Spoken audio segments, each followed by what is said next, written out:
Imagine, for a second, a being that can live forever, a being that can own land, sign contracts, even wage war, but it has no body you can touch, no soul you can save, and no conscience to keep it up at night. Now, this isn't some sci-fi movie plot. This is the real story of how we, humanity, created an entirely new kind of person and, in the process, completely changed the world. And to really get it, we have to start here, with a quote that is just brutally honest. This was the motto, the actual operating principle of the Dutch East India Company, or the VOC, one of the very first modern corporations. I mean, talk about saying the quiet part out loud, right? It perfectly captures the raw power this new type of organization had from day one. And that power, well, it came at an unbelievable human cost. This number, 1 million, that's roughly how many people set sail on the VOC's ships during its 200-year reign. But here's the kicker. Only about a third of them ever made it back home. The company, the idea, it outlived nearly everyone who served it. So that just begs the question, doesn't it? How on earth did a private business, a group of merchants trying to make a profit, get to a point where it was acting like a global superpower, waging wars, conquering territory, signing treaties? How did that happen? Well, the answer is we've kind of been asking the wrong question. See, the VOC and all the corporations that came after it, they weren't just companies. They were something else entirely. They were a new kind of person, an artificial one, built piece by piece in the labs of law and finance. Welcome to the Chronicler's Desk. Today we're dissecting the creation of this immortal being. To really understand this invention, we have to look at the original blueprint, the Dutch East India Company. That was the prototype, the first real giant to walk the earth. And its design was so successful, it would be copied for centuries to come. Take a look at this. This shows the structure of the British East India Company, which basically took the Dutch model and perfected it. And what you're seeing was a total game changer. You have a board of directors, a central brain back in London, completely separate from the arms and legs of the company operating all over the world. This allowed for incredible control over a massive global empire. And the powers they were given, they're just staggering.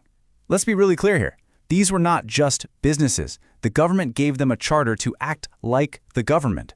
They could literally declare war, make their own money, and yes, even imprison and execute people. They were practically sovereign nations unto themselves.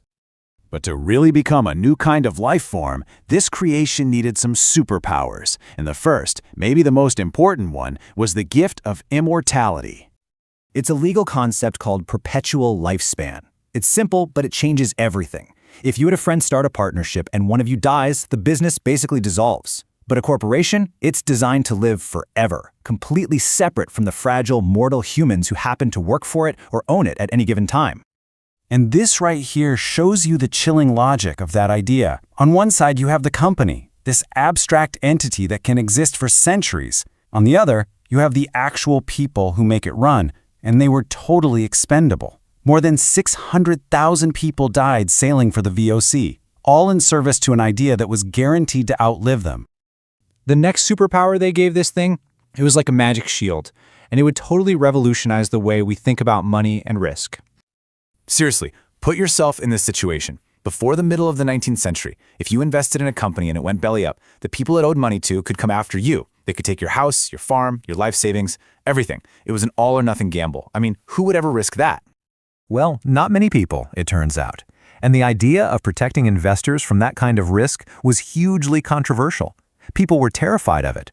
Critics, like the Law Times here, called it a rogue's charter. Basically, a free pass for criminals to start a company, take everyone's money, and then just walk away when it failed. But this idea, limited liability, was the absolute key that unlocked the modern economy. Look at the difference. Before, your risk was infinite. After, the most you could possibly lose was the money you put in. That's it. This magic shield suddenly made investing safe enough for everyday people, and it unleashed a tidal wave of capital that funded the entire Industrial Revolution. Hey, if you're finding this deep dive into how our world was actually built useful, do us a favor and help us chronicle more of these stories. Liking, subscribing, hitting that little bell, it really helps us keep digging into the archives to bring these foundational histories to light. All right, so now our creation is immortal and it's protected by a magic shield. But this next step in its evolution, this is where it starts to get really weird. This is the moment the machine gets a ghost, a mind of its own. For pretty much all of history, if you want a business, you were the one calling the shots. Simple. But in 1932, these two guys, Burrell and Means, wrote a landmark book where they pointed out that something huge and almost unnoticed had happened. In the giant corporations of the 20th century, the owners weren't in control anymore. They called it the separation of ownership and control. Think about it. A huge company might have millions of owners, all the different shareholders. But you, as one shareholder, have basically zero power. The real power belongs to a professional class of managers and executives who actually run the thing. The corporation, for the first time, had a will of its own, totally separate from the people who owned it. And that brings us to the final and maybe the most mind-bending transformation of all, the moment when this immortal, shielded, self-directing creature was finally given a name for what it had become: a person. Now, this didn't happen overnight. Our whole legal understanding of what a corporation is had to evolve. At first, we had grant theory, which said a corporation was just an artificial tool created by the state for some public good. Then we got aggregate theory, which saw it as nothing more than a group of individuals. But the big leap was this last one, natural entity theory. This new theory argued that a corporation wasn't artificial at all. As this quote from the Harvard Law Review put it back in 1906, it was a natural evolution. It wasn't something the state created, it was something that grew on its own, organically. And the law didn't create it, it just recognized its existence. It was now seen as a real, living thing.